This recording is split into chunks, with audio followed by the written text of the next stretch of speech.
বাপ মারে খুশি করতে লক্ষ টাকা খরচ করা লাগে না রে যুবক।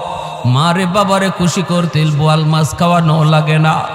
মুখ বইরা আম্মা কয়া ডাক দেও, মুখ বইরা আব্বা কয়া ডাক দেও, দেখবা বাপ মার দিল খুশি হয়ে গেছি। আল্লাহ কয় বান্দা তুই তোর মারে খুশি করলি না, যেন আমি আরশের মালিক রে খুশি কইরা নিলি। রাতের বেলা মাথায় একটু তেল লাগায় দিছো মার, বাবার পায়ের তলায় একটু তেল মালিশ কইরা দিছো। ওই রাতে যদি তোমার মরণ হয়, মায়ের নবীর সুসংবাদ তোমার ব্যাপারে, যত বড় গুনাহগার তুমি হও না কেন, সকাল হওয়া মাত্রই তোমার জন্য জান্নাতের দরজা খোলা। সকাল হওয়া মাত্রই জান্নাতের দরজা খোলা। আর একজন যদি জীবিত থাকে, একজনকে খুশি করো, একটা জান্নাতের দরজা তোমার জন্য খোলা। এরপরে নবী বলেন আমান আসবাহা আসিয়ান লিল্লাহি ফি ওয়ালিদাইহি আসবাহা লাহু বাবান মাফতুহান মিনান নার। আর যদি কোনো সন্তান রাতের বেলা মারে কষ্ট দেয়, বাবার কলিজায় আঘাত দিয়া রাতে ঘুমায়, অথচ বাবার কাছে মাপ চাইল না, এমন কথা বলল যেই কথায় বাবার কলিজায় লাগছে, মার কলিজায় লাগছে, এরপরও মার কাছে মাপ চায় নাই, বউ বাচ্চা নিয়ে ঘুমায় পড়ছে। মায়ার নবী দয়ার নবী বলেন তুমি যত বড় হাজি সাবার নামাজি হও, সকাল হওয়া মাত্রই তোমার জন্য জাহান্নামের দুইটা দরজা খোলা। কিলা ইয়া রাসূলুল্লাহ ওয়া ইন যালামা।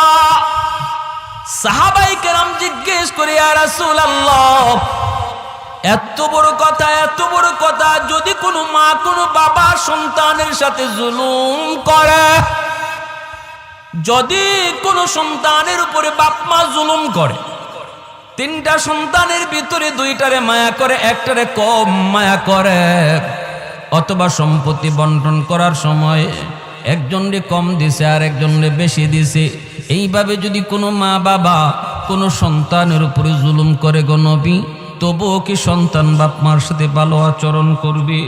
এই প্রশ্ন যখন মায়ার নবীকে করলেন সাহাবী, আমাদের অনেকেরই মনে এই প্রশ্ন থাকতে পারে। আমাকে অনেকে ফোন দিয়ে এই কথাটা জিজ্ঞেস করে, হুজুর বাবা তো আমাকে ঠকাইছে, ভাইরে ভালো ভালো জমি দিছে, আমাকে জমি ভালো দেয় নাই, ভাইয়ের সন্তানকে বেশি আদর করে, আমার সন্তানরে কম মায়া করে, এইভাবে দুই চোখে দেখে, তবুও কি আমি মারে খাওয়াবো, তবুও কি আমি বাবারে খাওয়াবো?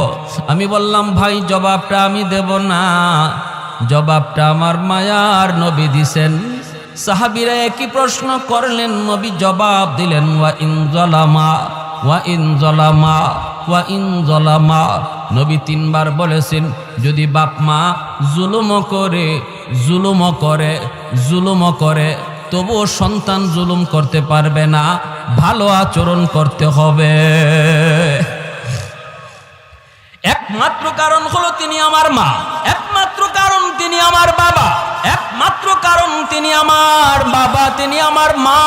তার উসিলায় আমি দুনিয়া দেখেছি, তার উসিলায় আমি বড় হয়েছি, তার উসিলায় আমি আজকে ম্যাজিস্ট্রেট, তাদের উসিলায় আজকে আমি ডাক্তার, তাদের উসিলায় আজকে আমি শিল্পপতি।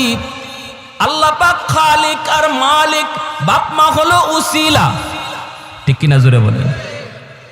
এজন্য আল্লাহ পাক রব্বুল আলামিন পবিত্র কোরআনের সূরাতুল লুকমানের মধ্যে তিনি বলেন আনিশকুরলি ওয়ালি ওয়ালিদাইক, আমি আল্লাহর শুকরিয়া আদায় করো, সাথে সাথে তোমরা তোমাদের মা বাবার শুকরিয়া আদায় করো, সাথে সাথে বলছেন বাপ মার শুকরিয়া আদায় করো, কারণ আমি খালিক আর মা বাবা তোমাদের দুনিয়া আসার উসিলা। অতএব যখনই আমি আল্লাহর শুকরিয়া আদায় করবা খালিক হিসাবে, তখনই সাথে সাথে বাপ মার শুকরিয়া আদায় করো তারা দুনিয়ায় আসার উসিলা হিসাবে। এই যে মুর্দেগান আজ আমাদের কাছ থেকে বিদায় নিলেন, আমাদের কাছে তাদের কোনো পাওনা আছে কিনা? আমরা যে তাদের রুহের মাগফিরাত কামনা করব কোন তরিকায়, কিভাবে তাদের জন্য আমরা উপকার করব, এই বিষয় নিয়ে আমি কিছু কথা বলবো ইনশাআল্লাহ। আল্লাহ যদি আমাকে তৌফিক দান করেন, সবাই বলি আমিন। মুআজ্জাজ হাজিরিন, বনু তামিম গোত্র মদিনার একটি প্রসিদ্ধ গোত্রের নাম। এই বনু তামিম গোত্রের এক যুবক আল্লাহর নবীর কাছে একটা প্রশ্ন নিয়ে হাজির হলো। প্রশ্নটা হলো, ইয়া রাসূলুল্লাহ, আমি একটা কথা জানার জন্য আপনার কাছে এসেছি। নবীজি বলেন, কি কথা বলো? এই কথা বলার আগেই যুবকের চেহারা ফ্যাকাশে হয়ে গেল, যুবকের চোখে পানি জমে গেল, সে কান্না শুরু করল। নবীজি বলেন, বলো তোমার কি কথা বলো। তখন বলতেছি, ইয়া রাসূলুল্লাহ, আমার জিজ্ঞাসা হলো, মানুষ মারা যাওয়ার পর ওই মৃত ব্যক্তির জন্য আমরা যারা জীবিত, আমাদের পক্ষ থেকে কোনো খেদমত করার সুযোগ আসেনি। আমরা তো জীবিত মানুষের খেদমত করি, কিন্তু ওই যুবক নবীজির কাছে প্রশ্ন রাখলো, মৃত মানুষের জন্য খেদমতের কোনো ব্যবস্থা আছে কিনা। নবীজি বললেন, কেন বলো? এই কথা বলতেই বলে, ইয়া রাসূলুল্লাহ, আমি একজন অসহায় এক যুবক, আমি আমার মা বাবার গর্ভে একমাত্র সন্তান। আমার মা আমার বাবা বড় কষ্ট করে আমাকে লালন পালন করেছেন, অভাবী সংসার। বাবা দিন আনতেন, দিন খাইতাম। কখনো বাবা যদি কাজে বের হতে না পারতেন, তাহলে এই দিন উপাস থাকতে হতো। আমি কত দেখেছি, মা নিজের খানাটা আমাকে খাওয়াইছেন, মা উপাস ছিলেন। আমি কত দেখেছি আমার বাবা উপোস ছিলেন, শেষ বয়সে চিকিৎসার অভাবে মারা গেলেন। কিন্তু ইয়া রাসূলুল্লাহ, আমি কোনোই উপকার করতে পারলাম না। আমার কাছে তখন টাকা পয়সা ছিল না, আমি উপযুক্ত হয়েছি, টাকা পয়সা কামানোর কোনো সুযোগ আমি পাই নাই। চোখের সামনে সে অভাব আর কষ্ট আর কান্না নিয়েই আমার আম্মা আমার আব্বা দুজন কবরে চলে গেলেন। আমি কোনো খেদমত করতে পারি নাই, কোনো খেদমত করতে পারি নাই। এই ধরনের আমাদের মধ্যে আসেনি না? নাই, আছে। যুবক বলতেছে, ইয়া রাসূলুল্লাহ, এখন আল্লাহ আমাকে অনেক সম্পদ দিছে, আমি এখন প্রচুর সম্পদের মালিক, টাকা পয়সার কোনো অভাব নাই, কিন্তু আমারই টাকা দিয়ে কার খেদমত করব? যার খেদমত করার ছিল সে তো নাই, তারা তো নাই। ওগো নবীজি, এখন আমি শুধু রাতের বেলা কান্না করি, চোখের পানি জড়াই, মার সে অভাবের দৃশ্য দেখা, মার কষ্টের কথা চিন্তা কইরা, বাবার কষ্টের কথা চিন্তা করে, যে আজ আমি চাইলে আমার আম্মাকে আমার আব্বাকে যত বড় ডাক্তার হোক তারে দেখাইতে পারতাম, মাকে একটা ভালো শাড়ি কিনে দিতে পারতাম, আব্বারে একটা ভালো লুঙ্গি কিনে দিতে পারতাম। যখন মা বাবা দুনিয়ায় ছিল তখন আমার তৌফিক ছিল না, আর এখন আল্লাহ আমাকে তৌফিক দিছে, কিন্তু সুযোগ কেড়ে নিয়েছে, মা বাবা কবরে শায়িত। ইয়া রাসূলুল্লাহ, ওগো নবীজি, আমি জানতে চাই, আমি কি আমার আম্মা আব্বাকে কোনো খেদমত করার সুযোগ আছে? এই কথা বইলা যুবক কাঁদতেছে। যুবকের কান্না দেখে আমার আপনার রহমতের নবীও কান্না শুরু করে দিছে। কারণ নবীজি তো মা বাবার কথা শুনলে এমনিতেই নরম হয়ে যান। কারণ জন্মের আগেই তো আমার আপনার নবী বাবা হারাইছেন, বুঝ হওয়া মাত্রই মা হারাইছেন, মার খেদমতের সুযোগও নবী পান নাই, বাবাকে তো চোখেই দেখেন নাই। আব্বা ডাক্তার ভিতরে কত মজা আমার আপনার নবী তা জানেন না। বাবা ডাক দিলে কত মজা লাগে সেটা নবী বুঝতেন না। এজন্য মা বাবার কথা যেই বলতো মায়ার নবী তখনই কান্না শুরু করে দিতেন। রাসূল করিম সাল্লাল্লাহু আলাইহি ওয়াসাল্লাম যুবকের এই কথা শুইনা নবী তাকে সান্ত্বনা দিয়ে বলেন, যুবক, কান্না থামাও, কান্না থামাও। যদিও মা বাবা কবরে শায়িত, যদিও দাদা দাদি কবরে শায়িত, নানা নানি কবরে শায়িত, তবু আওলাদ যদি চায় দুনিয়া তাইকা কবরে শায়িত বাপ মার খেদমত করার সুযোগ আল্লাহ এখনো রেখে দিয়েছে। নবীজি বলেন, 5টা কাজ যদি করো হাদিস শরীফ আল্লাহর নবী বলেন, 5টা কাজ যদি করো আল্লাহ তোমার খেদমত মা বাবার কবরে পৌঁছে দিবে। 5টা কাজ কি কি একটু জানার ইচ্ছা আছে সবার? সবাই জানতে আগ্রহী? আলহামদুলিল্লাহ, যাদের মা বাবা আজকে দুনিয়াতে আছেন তাদেরও জানা দরকার, কারণ একদিন তারা থাকবে না। কে আগে যাবে কে পরে যাবে কেউ জানে না।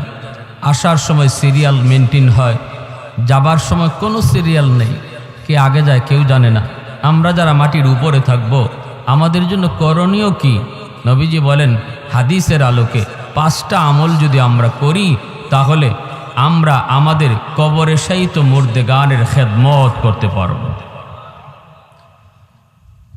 আল্লাহর নবী রহমতের নবী বলেন 5টা আমল। 1 নম্বরে নবী বলেন আসসালাতু লাহুমা।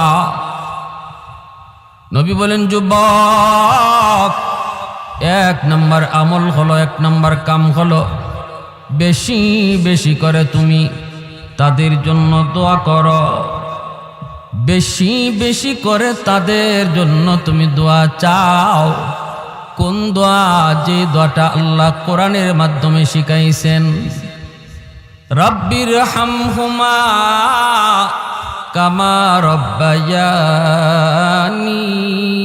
সগীরা। এই দোয়াটা শিখাইছেন কে? একটু মনোযোগ দিয়ে কথাগুলা শুনব, লম্বা চোরা কোনো বয়ান না, 5টা কথা বলার পরই বয়ান শেষ। একটু মনোযোগ যুবক, একটু দিলটা নরম করে কথাগুলি শুনো রে। আল্লাহ নবী বলে 1 নাম্বার হলো তাদের জন্য দোয়া। যেই দোয়াটা আল্লাহ কোরআনের মাধ্যমে শিখাইলেন। আল্লাহ নিজে বলেন তুমি যদি তোমার বাপ মার জন্য দোয়া করতে চাও আমি আল্লাহর কাছে, তাহলে এইভাবে দোয়া করো। যদি আল্লাহ নিজে দোয়া শিখায় দেন তাহলে বোঝা গেল এইভাবে দোয়া করলে আল্লাহ কবুল করবে, এর গ্যারান্টি আছে, ঠিক না? ফ্যাক্টরির মালিক যদি বলে আমার ফ্যাক্টরিতে যারা চাকরি করার জন্য দরখাস্ত দিয়েছো, আমি সব দরখাস্ত দেখার পর একজনকে আমি শুধু চাকরি নিয়োগ দিব, একজনকে দিব। কে সেই একজন? এদের ভিতর থেকে একজনকে ফ্যাক্টরির মালিক, কোম্পানির মালিক নিজেই দরখাস্ত লেখা দিল, ও মিয়া তোমার বাড়ি আমার এলাকায়, আমি ঢাকায় থাকি, বাড়ি আমার বিবাড়িয়া, তবে এসেছো বিবাড়িয়া থেকে, আমার দেশের মানুষ, তোমাকে আমার বড় পছন্দ হয়েছে, ফ্যাক্টরিতে চাকরি করবা বলে হ। দরখাস্ত কেমনে লিখবা আমি শিখায় দিই, আমার কাছে দরখাস্ত এইভাবে তুমি লেখো। মালিক যদি দরখাস্ত শিখায় দেয় তাহলে বোঝা গেল আর কারো চাকরি হোক না হোক তারটা হবে 100% গ্যারান্টি। ঠিক তদ্রুপ আল্লাহ পাক কয় তোমরা যারা মার জন্য বাবার জন্য দোয়া করো রে, নিজের থেকে দোয়া করা লাগবে না, আমি আল্লাহ বলে দিই এইভাবে আমার কাছে চাও। বুঝা গেল চাইতে দেরি দোয়া কবুল হতে দেরি না। আল্লাহ পাক কয় রব্বির হামহুমা কামা রাব্বায়ানি সগীরা। এ যুবক, তোমার মা তোমার বাবা শিশুকালে তোমাকে আমাকে যেইভাবে লালন পালন করেছেন, এই দৃশ্যটা হয়তো তুমি ভুলে গেছো, কিন্তু আল্লাহ পাক তিনি ভুলেন না। আল্লাহ পাক জানেন শিশুকালে একজন সন্তানকে তার মা কতটা আদর করেছে, বাবা কতটা আদর করেছে, নিজের না খায় সন্তানকে খাওয়াইছে, নিজের না পইরা সন্তানরে পড়াইছে। কত বাবা ঈদের দিনে সিরা লঙ্গি পরছে, কিন্তু সন্তানরে নতুন কাপড় কিনা দিছে। কত মা ঈদের দিনে নিজে পুরাতন কাপড় পরছে, কিন্তু সন্তানদের নতুন কাপড় কিনে দিছে। রব্বুল আলামিন তিনি বলেন শিশুকালের দৃশ্যটা আমি আল্লাহ এখনো দেখতেছি। তোমার বাবার গায়ের ভিতরে কত অসুস্থতা, এরপরও নিজে ডাক্তার দেখায় না। অসুখ বিসুখ একটা দুইটা নয়, কত অসুখ, কিন্তু তুমি অসুস্থ হয়েছো। রাত কোন একটা না দুইটা, সেই দিকে বাবা তাকায় না, তোমাকে কুলে নিয়ে ডাক্তারের কাছে দৌড় দেয়। বাজারে গেছে, বাবার পকেটে টাকা নাই রে যুবক, বাবার পকেটে টাকা নাই, কিন্তু বাড়িতে আসার আগেই মাথার ভিতরে চিন্তা, আমি ঘরে ঢুকলে পরে আমার সন্তান বলবে আব্বু কি আনছো, আমি তখন কি দিব কি দিব। এই চিন্তা করে কত বাবা মানুষের কাছ থেকে ধার করে ঋণ করে করে তোমার আমার জন্য কিছু নিয়ে আসছি। আল্লাহ পাক রব্বুল আলামিন বলেন, তুমি যখন আমি আল্লাহর কাছে বাপ মার জন্য দোয়া চাইবা, তখন আমাকে ইয়াদ করায় দিও। আমাকে বইল মালিক, শিশুকালে আমার আম্মা আমার আব্বা যেইভাবে আমাকে মায়া করছেন, আল্লাহ কবরেও তুমি ওইভাবে মায়া কইর, আমাকে ইয়াদ করে দিও, আমাকে ইয়াদ করে দিও। আমি আল্লাহর তো ইয়াদ আছি, আমি শুনতে চাই তোমার মুখ থেকে কথা। এজন্য আল্লাহ নবী রহমতের নবী বলেন, এ দুনিয়ার সন্তানের দল, বাবাকে চোখে দেখি নাই, মার খেদমত করার সুযোগ পাই নাই। সাহাবায়ে কেরামদেরকে নিয়ে জিরানা নামক জায়গার ভিতরে নবীজি বসা, হঠাৎ করে সাহাবায়ে কেরাম দেখেন আমার আপনার নবী দৌড় শুরু করলেন। তাকা দেখেন একজন বৃদ্ধা মহিলা লাঠিতে বর দিয়া মায়ের নবীর দিকে আসে, আর ওই মহিলাকে আগায়া আনার জন্য রহমতের নবী, দু জাহানের সর্দার, যিনি কারো সম্মানে দাঁড়ান না, তার সম্মানে সবাই দাঁড়ায় যায়, সেই নবী বসা থেকে দাঁড়ালেন। শুধু দাঁড়ালেন তা না, ওই বৃদ্ধা মহিলার সম্মানে নবী দৌড় শুরু করে দিলেন, আর বলতেছেন, মা মা তুমি নবুয়তি চাদরে বসে যাও। সাহাবীরা জিজ্ঞেস করে, গো নবী কি তার করবা? তোমার এক নাম্বার ডিউটি হলো নামাজ পড়ার পর সাথে সাথে মুনাজাত উঠাও, রব্বির হামহুমা কামা রাব্বায়ানি সগীরা বলো। নামাজের আগেও তুমি হাঁটতেছো, মার কতিয়াত হয়েছে, নামাজ ছাড়ো তুমি বলো রব্বির হামহুমা কামা রাব্বায়ানি সগীরা। কোরআন হাদিসের কথা যারা শুনে, যে যুবকগুলি কোরআনের কথাগুলি দিল দিয়া গ্রহণ করে, এই যুবক কোনো দিন মার কবর দেখা বাবার কবর দেখা গান গাইবে না, বরং বাপ মার কবর দেখা মাত্রই সাথে সাথে এই দোয়া করবে। কত যুবক বাবার কবরের পার দিয়া চইলা যায়, বন্ধুদের সাথে গল্প করে করে চলে যায়, দিলের ভিতরে কোনো অনুভূতি নাই, দিলের ভিতরে কোনো পরিবর্তন নাই। না না না, যুবক একটাবার চিন্তা করো রে, একটাবার চিন্তা করো, এই মা এই বাবা কতটা ঋণ তোমার আমার কাছে রাইখা গেছে। আজ যদি আমি আমার বাবার কবর দেখা এই দোয়া পড়ি, আগামীকাল আমার কবরের সামনে আমার সন্তান দোয়া করবে। আমি যদি গান গায়ে যাই, বাচ্চাও অপেক্ষা করো, তোমার সন্তানও তোমার কবরের সামনে গান গাইবে।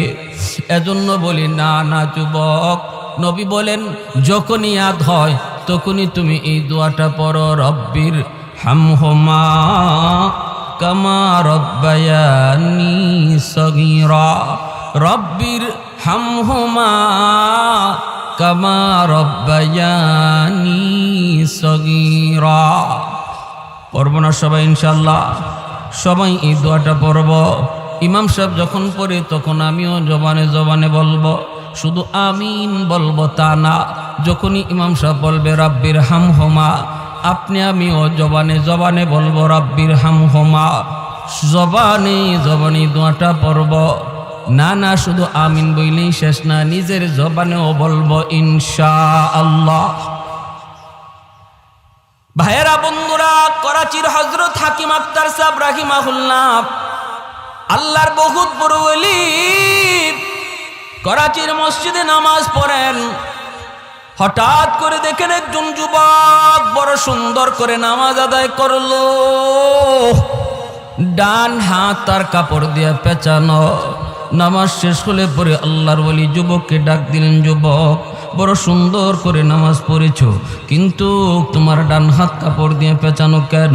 যুবক বলতেছে, ও আল্লাহর ওলি, এই করুণ ইতিহাস, আমি আমার মায়ের গর্ভে একমাত্র সন্তান।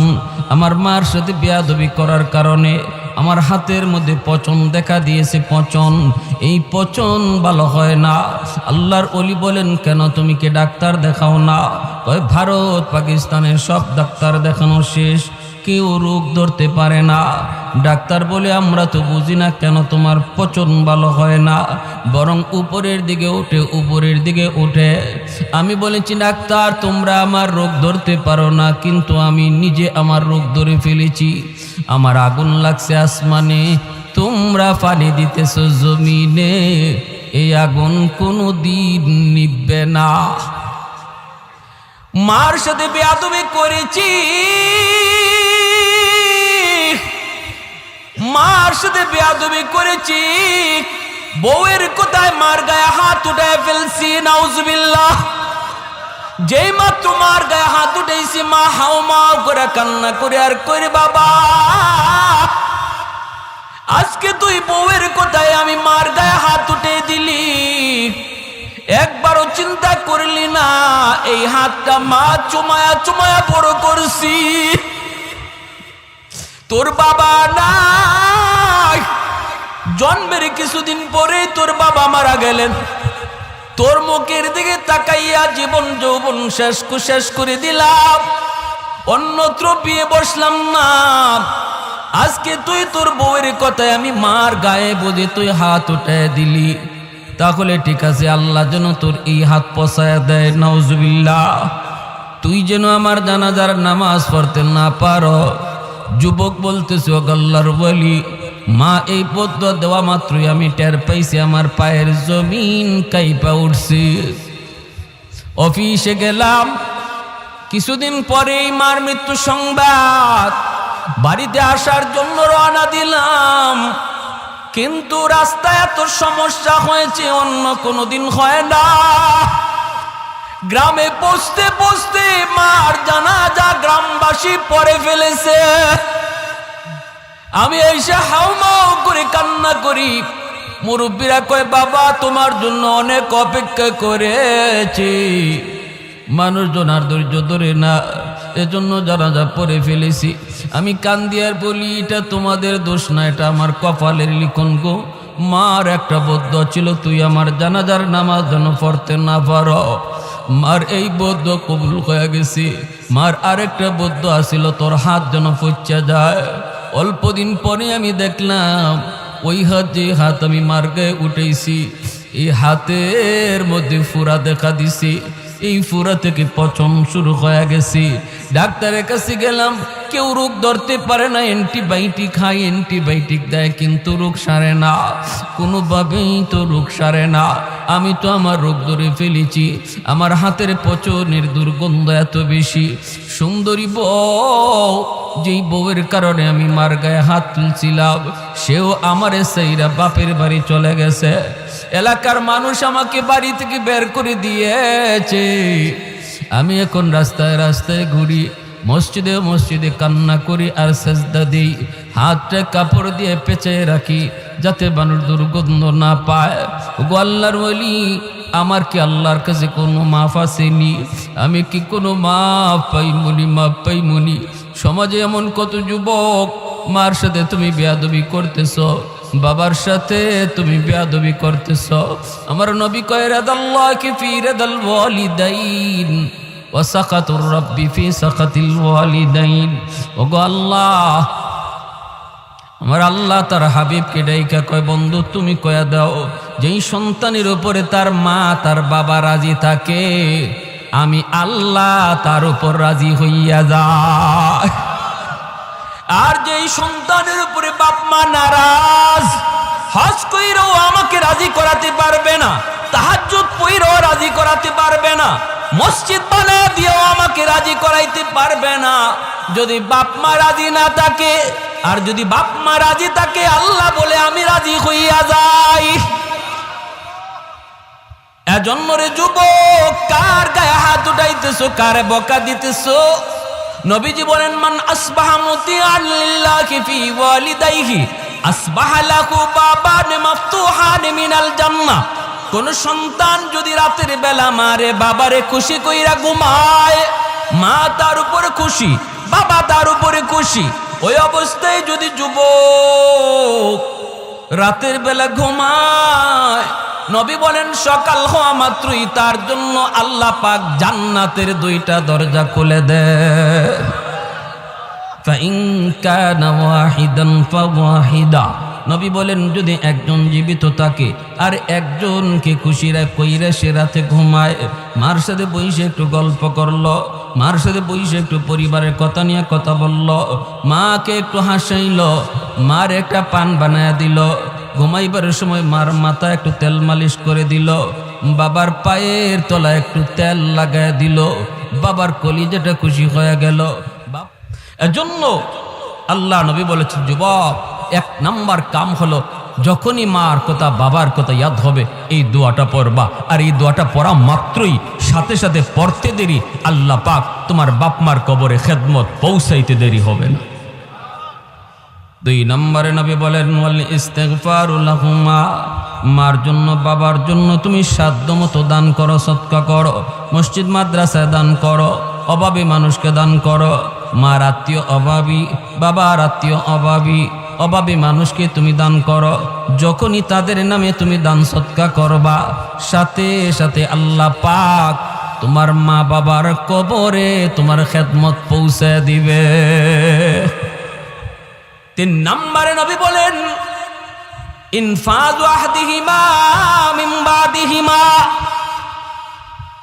মা বাবার যদি কোনো মানুষে যদি তোমার মার কাছে বাবার কাছে কোনো পাওনা থাকে, কারো ঋণ লইয়া যদি মা কবরে যায় থাকে, বাবা কবরে যায় থাকে, নবী বলেন 3 নাম্বার হলো বাবার ঋণ পরিশোধ করো। যখনই তুমি বাবার ঋণ পরিশোধ করবা, সাথে সাথে বাবার কবরে তোমার খেদমত পৌঁছায় দিবে কে? আর একটু জোরে বলেন কে? আর একটু জোরে বলেন কে? বাবার ঋণ তুমি পরিশোধ করবা, পৌঁছে দিবে আল্লাহ তোমার খেদমত। ভাইয়েরা, বন্ধুরা, প্রতিবেশীর হক নষ্ট করেছে তোমার বাবা, তুমি জানো 1 হাত 1.5 হাত জায়গা বাবা জোর দখল করে নিয়েছে।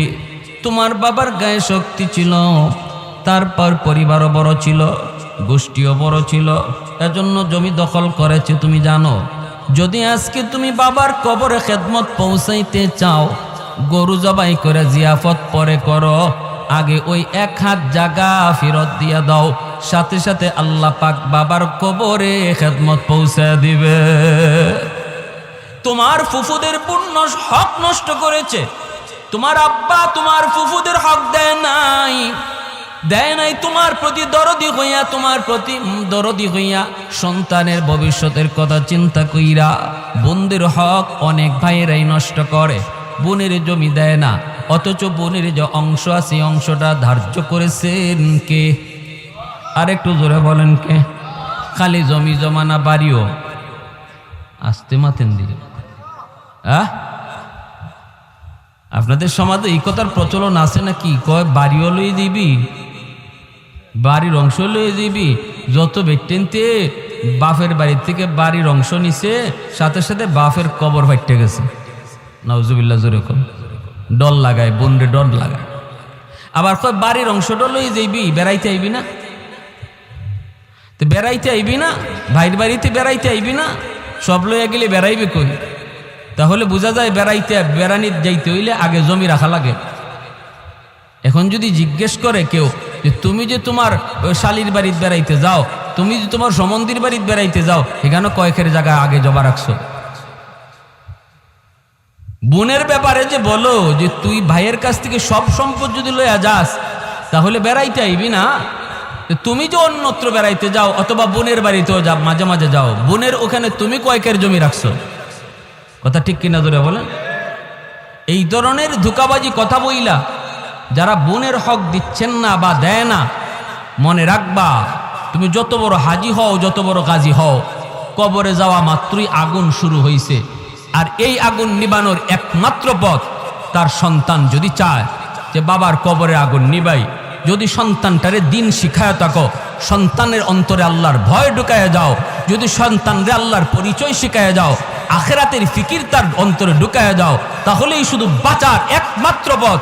এই সন্তান যদি মনে করে আল্লাহ আমার আব্বার কবরে আগুন নিবানো দরকার, সেই শুধু পারে এই অংশটা ফেরত দিবে, ফুফুদেরকে ডাকবে, ফুফু না থাকলে ফুফাতো ভাই বোনরা ডাকবে, ডেককে বলবে তোমাদের যে অংশটা আছিল পুরাপুরি লয়ে যাও, পুরাপুরি দিয়া দিবে।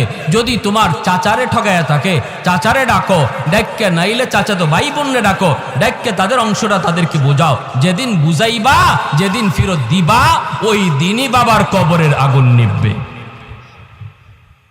কথাটা শক্ত হয়ে গেছে কি ভাই? অসুবিধা হইতেছে আপনাদের? এর আগে 10টা গরু জবাই করে জিয়াফত করলেও কবরের আগুন নিববে না, কবরের আগুন নিববে না। আরেকজনের হক নষ্ট কইরা তুমি কবরে যাবা, আর এই হক ফেরত না দিয়া তোমার সন্তান 10টা গরু জবাই কইরা জিয়াফত করছে, লাভ নাই। এজন্য আল্লাহ নবী বলে, যুবক যদি তুমি তোমার মা বাবার খেদমত করতে চাও, তাহলে 3 নাম্বার কাজ হলো, মা বাবার কাছে যদি কোনো ঋণ থাকে কারো, তারা যদি ঋণ লইয়া কবরে যায় থাকে অথবা কারো হক নষ্ট কইরা কবরে যায় থাকে, সেই হকটা তুমি দ্রুত ফেরত দাও, সাথে সাথে তোমার খেদমত কবরে পৌঁছায় দিবে কে? আল্লাহ। কি ভাই অসুবিধা হইতেছে? কথাগুলা জানার দরকার আছে না নাই? আছে। 4 নম্বর আল্লাহর নবী বলেন, সিলাতুর রাহমিল্লাতি লা তুসালু ইল্লা বিহিমা। আল্লাহর নবী রহমতের নবী বলেন, যুবক 4 নম্বর হলো তোমার মার যাদের আত্মীয় স্বজন আছে, মা দুনিয়ায় নাই কিন্তু মার আত্মীয় স্বজন এখনো দুনিয়ায় আছে। যেমন মামা মায়ের আত্মীয়, খালা মামার মায়ের আত্মীয়, নানা মায়ের আত্মীয়, নানি হলো মায়ের আত্মীয়, খালাতো ভাই বোন মায়ের আত্মীয়, মামাতো ভাই বোন তোমার মায়ের আত্মীয়। মাছকে কবরে যদি তুমি মায়ের কবরের আগুন নিবাইতে চাও অথবা কবরে খেদমত পৌঁছাইতে চাও, নবী বলেন তাদের রক্তের মানুষের সাথে সুসম্পর্ক রাখো। মামাতো ভাই বোনকে ডাকো, খালাতো ভাই বোনকে ডাকো, ওদের বিপদে তুমি পাশে যায় দাঁড়াও। যখনই তুমি একটা ফোন দিয়ে কইবা কিরে ভাই কেমন আছো, কেমন আছো, নবী বলেন যেন তুমি কবরে ফোন লাগাইছ। মার কবরে তোমার ফোন লাগাই দিবে আল্লাহ। তুমি ফোন দিছো মায়ের রক্তের মানুষ কেমন আছে, কিন্তু আজকে আমাদের চিত্র হলো এমন, নিজের মানুষ পর হয়ে যায়, পর আপন হয়ে যায়। ঠিক কিনা জোরে এখন? আজকে পর আপন হয়ে যায়, আপন পর হয়ে যায়। মামা চিকিৎসার অভাবে মারা যায়, বাগনা খবর নেয় না। মার নামে গরু জবাই করে, কিন্তু মামা অসুস্থ। হাদিস জানি না, আমার নবীর কথা জানি না, বিদায় আমরা বুঝি না, আমল করি না। মায়ার নবী দয়ার নবী বলেন যে যুবক, একজন যুবক আমার নবীর সামনে শুধু দাঁড়ানো, আর রহমতের নবী সরওয়ারে দু জাহান তিনি ওয়াজ করেন। বক্তা হলেন একজন, শ্রোতা হলেন একজন। নবী 4 নম্বরে বলেন, বাবা তোমার দুনিয়াতে আজকে জীবিত নাই, কিন্তু বাবার আত্মীয় স্বজন দুনিয়ায় আছে, দাদা আছে, দাদি আছে, চাচা আছে, চাচি আছে, ফুফু আছে, ফুফা আছে, ফুফাতো ভাই বোন, এরা হলো তোমার বাবার রক্তের মানুষ। এরে যুবক, যদি বাবার কবরে তুমি খেদমত পাঠাইতে চাও, বাবার রক্তের মানুষগুলির খবর নেও, এদের সুখে দুঃখে তুমি পাশে থাকো, সাথে সাথে আল্লাহ পাক তোমার খেদমত বাবার কবরে পৌঁছায় দিবে কে? আমরা সপ্তাহে অন্তত একবার ফোন করতে পারি। আরে ভাই, ফোন দিলেই যে টাকা দেওয়া লাগবে তা তো না, ঠিক না? মাসকে মাস চলে যাক, ভাতিজা চাচার খবর নেয় না, ভাগনা মামার খবর নেয় না, খালার খবর নেয় না। সপ্তাহে অন্তত একবার যদি ফোনের ব্যবস্থা করি। এখন তো একটা সুযোগ হয়ে গেছে, একটা সুযোগ, ফোনের কারণে বাড়িতে যাওয়া লাগে না। টেলিফোনে যেমন কিছু ক্ষতি আছে, লাভও আছে। এই লাভটা তো আছে, আমি ডায়েরির মধ্যে আমার মায়ের আত্মীয় স্বজন যারা, তাদের নাম আমি ডায়েরিতে লিখতে পারি। এই ডায়েরির ডান দিকে আমি তাদের মোবাইল নাম্বারটা উঠায় রাখলাম।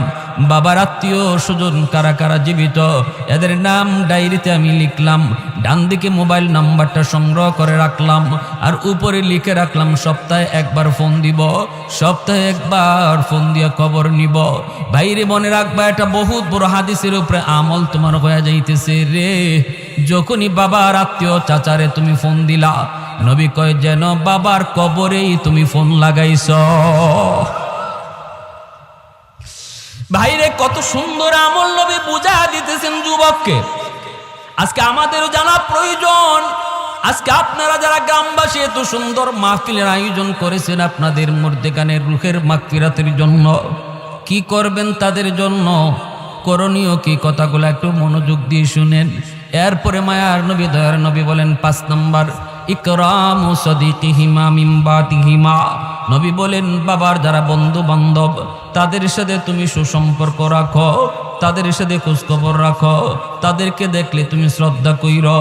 বাবা যাদের সাথে চলতো, বাবার বয়সের মানুষ যাদের সাথে বাবা চলতো রে, ওই মানুষগুলাকে পাইলে পরে বাবার মতো শ্রদ্ধা কইরো, সালাম দিও। আর বইল চাচা আব্বা থাকতে কত বাড়িতে আসতেন, আজকে আমার বাবা নাই, এজন্য বাড়িতে আসেন না।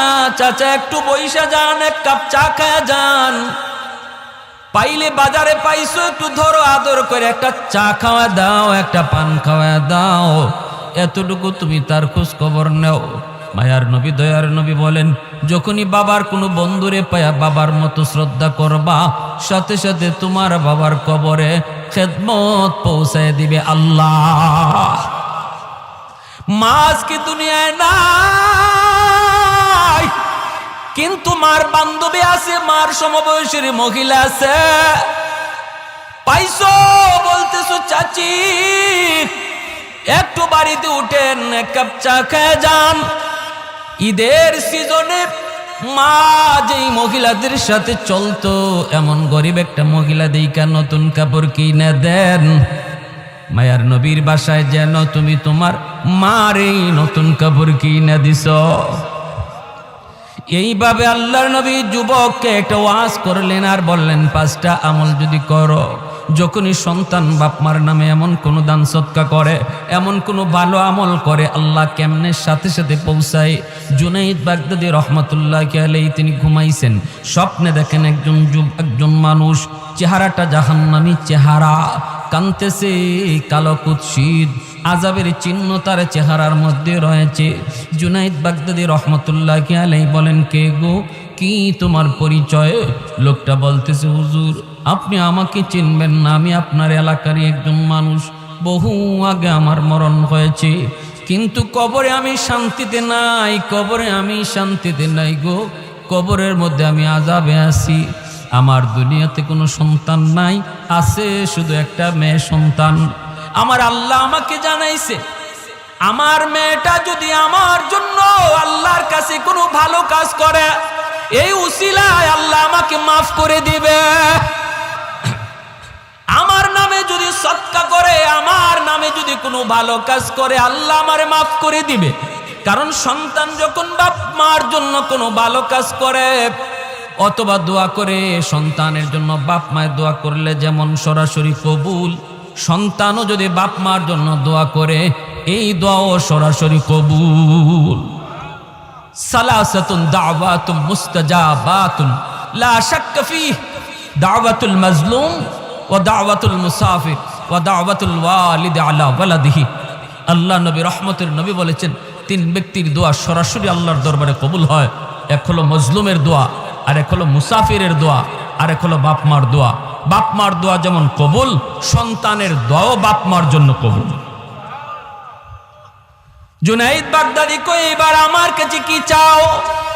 কয় হুজুর আমি আপনার কাছে একটু সাহায্য চাই, যদি আমার মেয়েটার একটু খবর দিতেন যে আমি বড় বিপদে আছি, সে যদি আমার নামে একটু সদকা করে আল্লাহ আমাকে মাফ করে দিবে। জুনাইদ বাগদাদির ঠিকানা লইয়া ঘুম থেকে উইটা ওই মেয়েটার সংবাদে তিনি বের হয়ে গেলেন। এলাকার মানুষকে তিনি জিজ্ঞেস করেন, মহিলা মানুষেরা কয় হুজুর মহিলাটা বড় খারাপ, ওর কাছে আপনি কেন যাইবেন, ওর চরিত্র ভালো না। জুনাইদ বাগদাদি কয় আমি চরিত্র ভালো মন্দ বুঝি না, আমাকে বলো কোথায় গেলে পাবো। কয় নদীর ঘাটে গোসল করে। জুনাইদ বাগদাদি তিনি নদীর পাড়ে আইসা দাঁড়ায় রইলেন। মেয়েটা গোসল শেষ করে আইসা কয় মৌলবি তুমি আবার কি চাও? জুনাইদ বাগদাদি কয় মা আমি চাই না, আমি একটা খবর নিয়ে এসেছি। কয় কার খবর? কয় তোমার বাবার খবর। কয় আমার বাবার কিসের খবর? বাবা তো বহু আগে কবরে। বাবার আবার খবর কিসের? জুনাইদ বাগদাদি কয় তোমার কবরের বাবার সংবাদ। কি খবর? মারে তোমার বাবা কবরের মধ্যে আযাবে আছে, স্বপ্ন যুগে আমাকে দেখাইছে, আমার কাছে একটু সাহায্য চাইছে রে মা, আমি যেন তোমাকে এই সংবাদটা দিই। তুমি যদি তার নামে একটু দান সদকা করো, আল্লাহ পাক তোমার বাবার কবরের আযাব আল্লাহ মাফ করে দিবে। এই কথা বলতি যে গুনাহ করে, অতিরিক্ত গুনাহ করার কারণে মানুষের কলিজা শক্ত হয়ে যায়। একটা দুইটা গুনাহ করে তখন কলিজায় দাগ পড়ে, এক পর্যায়ে কলিজাটা গুনার কারণে শক্ত হয়ে যায়। মহিলাটার কলিজা শক্ত হয়ে গেছে। জুনাইদ বাগদাদির দিকে এক মুঠ পানি হাতে নিয়া ঢিল মারছে ঠাট্টা কইরা, আর কয় এইটুকু পানি আমার বাপের রুহের মাগফিরাতে সদকা করলাম। জুনাইদ বাগদাদি দেহটা সরায় নিলেন, পানিটা ওনার দেহে পড়ল না, পানিটা পড়ল মাটিতে। আর জুনাইদ বাগদাদি তিনি চলে গেলেন আফসোস করে করে, হায় রে এমন সন্তান বুঝি হয় যেই সন্তানের জন্য বাবা রাতকে দিন বানাইল, যেই সন্তানের জন্য বাবা রক্ত পানি করলো, মাথার গাম পায়ে ফালাইল, এই সন্তান বুঝি বাবার জন্য এই করে। কষ্ট পেয়ে তিনি বাড়িতে চলে গেলেন, রাতে ঘুমাইলেন, স্বপ্নে দেখেন ওই মানুষটা, গত রাতের মানুষটা জান্নাতি চেহারা লয়া সামনে হাজির। আল্লাহর ওলি বলে ভাই কি খবর? চেহারা পরিবর্তন কেমন করে হলো? হাসি খুশি চেহারা। হুজুর আমি আপনার কৃতজ্ঞতা স্বীকার করতে এসেছি, শুকরিয়া জানাইতে এসেছি। জুনাইদ বাগদাদি কয় কই তোমার মেয়ে তো কিছুই করলো না, আমি তো খবর ঠিকই শুনাইছি, তাহলে পরিবর্তন কেমনে হলো? এইবার লোকটায় কয় হুজুর আমার মেয়েটা যে পানি ছিটা দিছে আপনার দিকে, এই পানিটা আপনার গায়ে লাগে নাই, পানিটা পড়ছে মাটিতে। একটা পোকা অনেক দিন যাবৎ পানির তৃষ্ণায় ছটফট করতেছিল, জানজায় অবস্থা। এই পোকার মুখে যখন পানির ছিটাটা যায় পড়ছি, পোকা পানি পান কইরা তার জীবন রক্ষা পাইছে। পোকায় দোয়া করেছে আল্লাহ যার উসিলায় জীবন ফিরে পাইলাম, আল্লাহ তুমি তারে মাফ করে দাও। এই উসিলায় আল্লাহ আমাকে মাফ করে দিছে। मैं तालिब मौला हूँ मेरे इश्क निराला, मैं तालिब मौला हूँ मेरे इश्क निराला, है जुमला जहाँ जिनके तजल्ली से उजाला, है जुमला जहाँ जिनके तजल्ली से उजाला, मादर दो जहाँ गैर खुदा यार नदारम, जुज़ याद खुदा ही चेदिगुर कार नदारम, जुज़ याद खुदा ही चेदिगुर कार नदारम। जुरे कोन আল্লাহু আকবার। তাহলে মা বাবার জন্য আমাদের করণীয় কি, এটা আমরা হাদিসের আলোকে জানলাম। কয়টা আমল? আর একটু জোরে বলেন কয়টা? 1 নম্বরে দোয়া, 1 নম্বরে, 2 নম্বরে দান সদকা করবো ইনশাল্লাহ, 3 নম্বরে বাপ মা কারো ঋণ কারো হক মাইরা থাকলে হক ফেরত দেওয়া। এটা একটু কষ্ট হবে, এরপর আমি বলবো যদি বাপ মার আদর্শ সন্তান তুমি হয়ে থাকো, যদি বাপ মার নেক সন্তান হয়ে থাকো, সম্পদের প্রতি লোভ করো না, কারণ এই সম্পদ তোমার হাতে থাকলে তুমি কবরে গেলেও আগুনে জ্বলবা যদি তোমার সন্তান ওইটা ফেরত না দেয়। ঠিক কি না?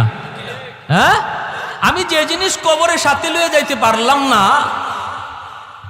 এই জিনিসের কারণে কবরে আমি মাইর খাইমো, জাহান্নামের আগুনে জ্বলমো, অথচ এটা জানার পরেও আমি দুনিয়া থাকতে এটার ব্যবস্থা করলাম না, সে বুদ্ধিমান না বোকা?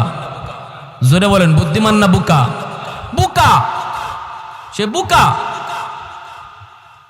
এজন্য আমার ভাই সাবধান, বোনদের হক কেউ নষ্ট করব না, ছোট ভাইয়ের হক নষ্ট করব না, প্রতিবেশীর হক নষ্ট করব না। এটা খতরনাক কবিরা গুনাহ। আপনার মৃত্যুর পর যদি আপনার সন্তান এটা ফেরত না দেয়, আপনার বাঁচার কোনো পথ নাই, কোনো পথ নাই। কিন্তু সন্তানের দিল তৈরি হলে তো, সন্তান যদি আমি ওইভাবে গইরা তুলি, সন্তানরা যদি দিন শিখায়া যায়, সন্তানরা যদি আখেরাত বুঝায়া যায়, সন্তানরা যদি আল্লাহর পরিচয় জানায়া যায়, তাহলে তো এতটুকু করবে। এতটুকুও তো আমরা করি না, ঠিক কিনা জোরে কর? এতটুকুও তো করি না। তাহলে আমি কেন এত বড় বোকা সাজবো? আমি কেন এই কাজ করব যেই কাজের কারণে আমার মরণের পরে আমার শাস্তি পাইতে হবে, আর বুক করবে অন্যরা, শাস্তি পাইমো আমি, খাইব আরেকজনে, আর শাস্তি পাইমো আমি।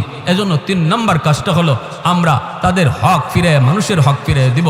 4 নম্বর হলো তাদের আত্মীয় স্বজন যারা আছে তাদের সাথে খোঁজ খবর রাখবো।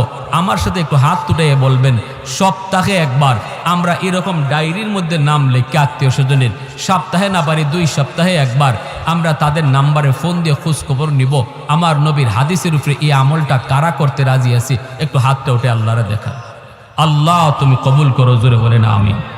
আজকে কালকে বাজারও যাইয়া আমরা একটা ডায়েরি কিনবো ইনশাল্লাহ। কোন একটা ডায়েরি কিনবো, কিনা এই ডায়েরির মাঝে আমার মার আত্মীয় কারা কারা জীবিত আছে, বাবার আত্মীয় কারা কারা জীবিত আছে, তাদের নাম লিখবো, নাম্বার, মোবাইল নাম্বার যদ্দূর ফারি আমার কাছে জানা আছে লিখবো, না জানা থাকলে সংগ্রহ করব, সংগ্রহ করে লিখে রাখবো।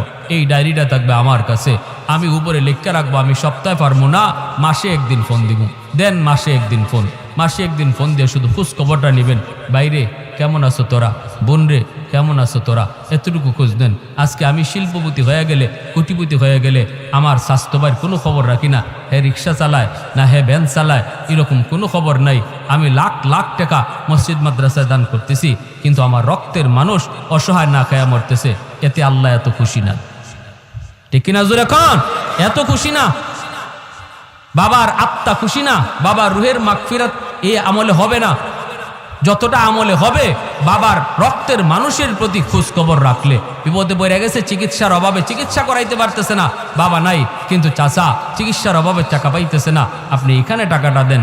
আল্লাহ নবী বলেন, বাবার রক্তের মানুষের খোঁজ নিবা, সাথে সাথে আল্লাহ তোমার বাবার খোঁজ খবরে নিবে। সুবহানাল্লাহ। আমার ভাই 5 নাম্বার হলো মা বাবার বন্ধু বান্ধব যারা, যদি বন্ধু বান্ধব না পাই, মার বয়সের মহিলা পাওয়া যায়, বাবার বয়সের পুরুষ মানুষ পাওয়া যায়, মুরব্বী মানুষ পাওয়া যায় বাবার বয়সের, বাবা এদের সাথে চলতো, এদেরকে দেখলে পরে সালাম কালাম দিয়া মুসাফা কইরা একটু ভালো করে জিজ্ঞেস করো। ক্ষমতা থাকলে ঈদের দিনে একটা গেঞ্জি কিনে দাও, চাচা একটা গেঞ্জি নাও, বাবা থাকলে বাবারে তো একটা গেঞ্জি কিনে দিতাম, আব্বা থাকলে আব্বার একটা লঙ্গি কিনে দিতাম, নাও তুমি নাও। এভাবে যদি তুমি তাদের অন্তত খোঁজখবর নাও, একটু তাদের সাথে শ্রদ্ধার নজরে কথা কও, আল্লাহ নবী বলেন সাথে সাথে তোমার খেদমত আল্লাহ বাবার কবরে পৌঁছে দেবে। এই 5টা আমল কারা কারা করতে রাজি? হাত উঠে আল্লাহকে দেখান। আল্লাহ তুমি কবুল করো, মঞ্জুর করো। আর এই যে যুবকগুলি দিলের কান্দে কথাগুলি শুনছে, আল্লাহ তাদের আম্মা আব্বার নেক হায়াত তুমি বাড়ায়া দাও। যারা কবরে চলে গেছে তাদের জন্য তোমার নবীর হাদিসের আলোকে আমলগুলি করার তৌফিক দাও। সবাই বলে আমিন। ওয়া আখির দাওয়ানা আনিল হামদুলিল্লাহি রাব্বিল আলামিন।